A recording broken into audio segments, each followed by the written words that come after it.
नमस्कार and I welcome you all to world affairs. मैं हूं प्रशांत धवन। नाउ क्वाड जब भी हम कहते हैं ना, क्वाड का मतलब होता है कोई ऐसी चीज जिसके चार साइड्स आपको मिलेंगे।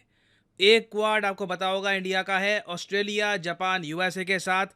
एक और सेकंड क्वाड भी हम कहते हैं जहां पर इजराइल, यूएसए, यूएई, इंडिया है। और अब मैं देख रहा हूं कि एक तीसरा क्वाड जैसा ग्रुप फॉर्म हो रहा है। एक्चुअली ये फॉर्म हो चुका है।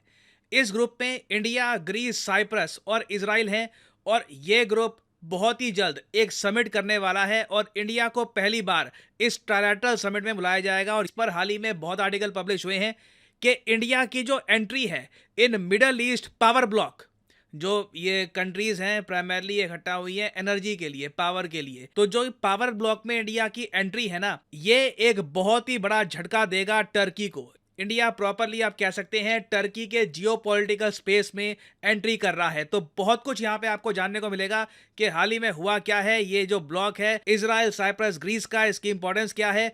Let's discuss all of this. But आगे बढ़ने से पहले आपसे एक प्रश्न पूछूंगा। क्वेश्चन ये है कि साइप्रस, जिस कंट्री की हम यहाँ पर बात कर रहे हैं, साइप्रस की राजधानी क्या है? कई लोगों को पता नहीं होता इसका, क्योंकि साइप्रस कंट्री इतना डिस्कस होता नहीं है।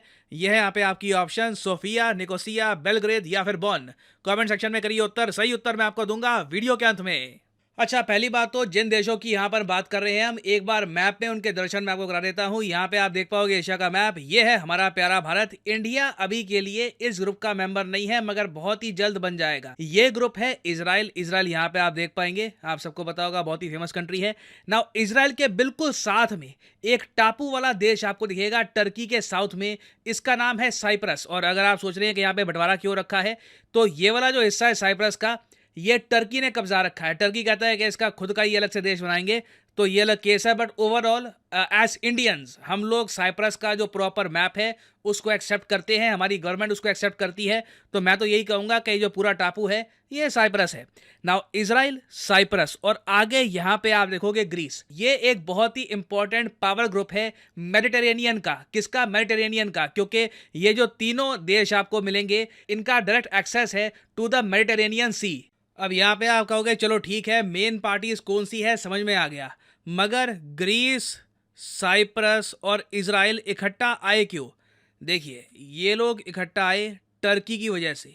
टर्की ने देखो क्या कर रखा है यहाँ पे। टर्की का सिंपल फॉर्मूला है, जो आप कह लीजिए पाकिस्तान का भी है: ना खुद ग्रो करेंगे, ना दूसरों को ग्रो करने देंगे। मैं आपको यहाँ पे दिखाना चाहता हूँ एजियन डिस्प्यूट के बारे में। कौन सा डिस्प्यूट? Aegean dispute. एजियन एक सी है, मेडिटेरेनियन सी के अंदर एक और छोटा सा पार्ट है, इसको कहा जाता है एजियन सी। ये आपको ग्रीस और टर्की के बीच में मिलेगा एजियन सी। कुछ आप कह सकते हैं इसका पार्ट साइप्रस को भी छूता है, तो ये वाला एरिया आप कह सकते हैं ये एजियन सी है। ये देखिए, माना जाता है नेचुरल गैस की खोज के लिए एक गोल्ड माइन है। इससे बेहतर जगह शायद पूरे इलाके में आपको नहीं मिलेगी अगर आप नेचुरल गैस ढूंढ रहे हैं।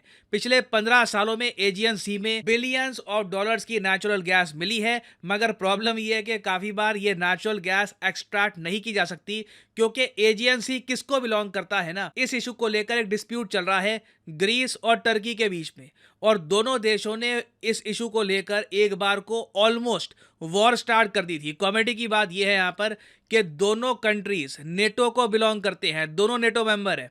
तो काफी बार जब लोग क्वेश्चन पूछते हैं ना कि दो नेटो कंट्रीज अगर आपस में लड़ लिए तो क्या होगा, नेटो किसका साथ देगा, तो वो सब क्वेश्चंस बने इसलिए क्योंकि ग्रीस और टर्की की 1970s और 80s में ऑलमोस्ट वॉर हो ही गई थी। वैसे आप अगर इसका एक प्रॉपर टेक्निकल जवाब चाहते हैं, तो जो देश पहले अटैक करेगा ना, जो देश पहले अटैक करेगा किसी और नेटो कंट्री को, चाहे वो खुद भी नेटो मेंबर क्यों ना हो, उस कंट्री को बाकी सब नेटो मेंबर्स मिलकर न्यूट्रलाइज कर देंगे। तो टर्की अगर अटैक करता है ग्रीस को, तो टर्की पे अटैक किया जाएगा बाकी नेटो कंट्रीज द्वारा। ना ये तो ऑफ कोर्स मैं टेक्निकल बात कह रहा हूं। कल को अगर मान लो दोनों कंट्रीज के बीच में कॉन्फ्लिक्ट होती भी है, तो पहले तो कई हफ्तों तक, महीनों तक कोशिश की जाएगी कि बिना किसी पर अटैक किए नेटो वैसे ही इशू रिजॉल्व करवा दे। खैर, एजियन सी को लेकर टर्की कहता है कि यहाँ पर जो नेचुरल गैस है ये हमारी है, ग्रीस कहता है ये नेचुरल गैस हमारी है। साइप्रस भी दावा करता है कि मेडिटेरेनियन सी में, एजियन सी में बहुत सारी नेचुरल गैस के रिजर्व्स हैं जो बिलोंग करते हैं साइप्रस को, मगर टर्की ने गलत तरीके से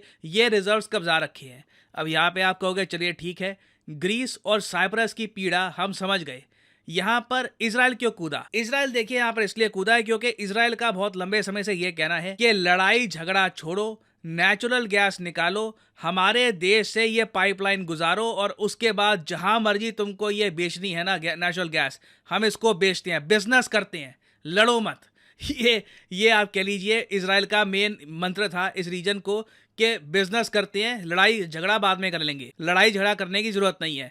तो इजराइल ने देखिए टर्की को काफी बार ये कहा कि पाइपलाइन बनाते हैं, काम करते हैं इस पर, मगर टर्की हिलने को तैयार नहीं है। और इसलिए फ्रस्ट्रेशन में आके ना इजराइल ने यह कहा कि हम लोग एक पार्टनरशिप फॉर्म करेंगे साइप्रस और ग्रीस के साथ और कोशिश करेंगे नेचुरल गैस एक्सट्रैक्शन का जो प्रोसेस है इस एरिया से, एजियन सी के एरिया से ये शुरू तो हो और उसके बाद हम देखो ये जो नेचुरल गैस है ये बेच सकते हैं एनर्जी हंगरी कंट्रीज को, जैसे कि इंडिया। तो जब इंडिया को इनवाइट किया गया ना इस ग्रुप में, ये इसलिए नहीं किया गया क्योंकि इनको हमारा कल्चर पसंद है, हमारी शक्लें पसंद है, ये कहते हैं oh Indian food is so good, India को लाओ, इंडिया को लाओ। नहीं, यहाँ पर हमें एज ए बायर इनवाइट किया जा रहा है कि हम सब टर्की से भिड़ेंगे, अपने हक की जो नेचुरल गैस है निकालेंगे और उसके बाद हम आपको बेचेंगे।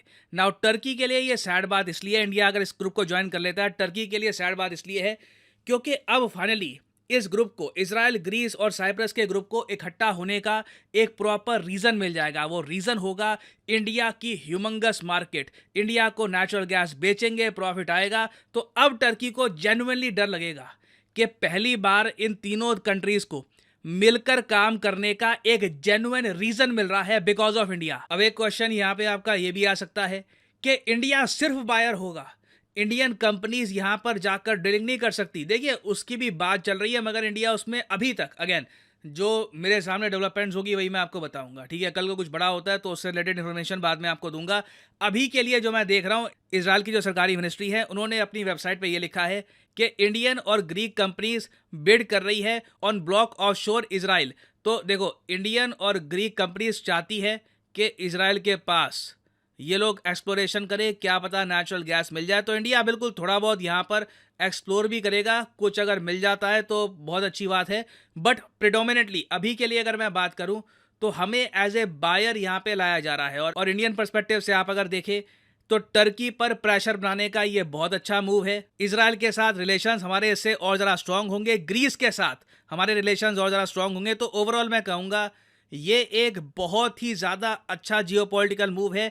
बट अभी इसके बस बेबी स्टेप स्टार्ट हुए हैं, अभी इससे रिलेटेड बहुत न्यूज़ आएंगी, बहुत डेवलपमेंट्स होंगी। याद रखिएगा पीएम मोदी हाल ही में ग्रीस गए थे, कोई बड़ी बात नहीं है, इन द फ्यूचर इजराइल फिर से वो जाएं और उस वक्त नेचुरल गैस के एक्सपोर्ट्स पर खास बातचीत हो। तो ये मैं आपको बता दूं एक मेजर जियोपॉलिटिकल डेवलपमेंट है, इससे related news in the future आएगी तो मैं आपके लिए अपडेटेड वीडियोस लाता रहूंगा। और फाइनली वापस आते हैं अपने क्वेश्चन पे कि साइप्रस देश जिसकी मैं बात कर रहा था इसकी राजधानी क्या है? तो सही उत्तर यहाँ पे है ऑप्शन बी, निकोसिया। यहाँ पर आप देख पाएंगे ये है Nicosia, the capital of Cyprus. और फाइनली यहाँ पर मैं ये भी ऐड कर दूं कि आप किसी भी एग्जाम की तैयारी कर रहे हैं, चाहे एसएससी, यूपीएससी, बैंक, आप परचेज कर सकते हैं अनअकैडमी के क्वालिटी कोर्सेज।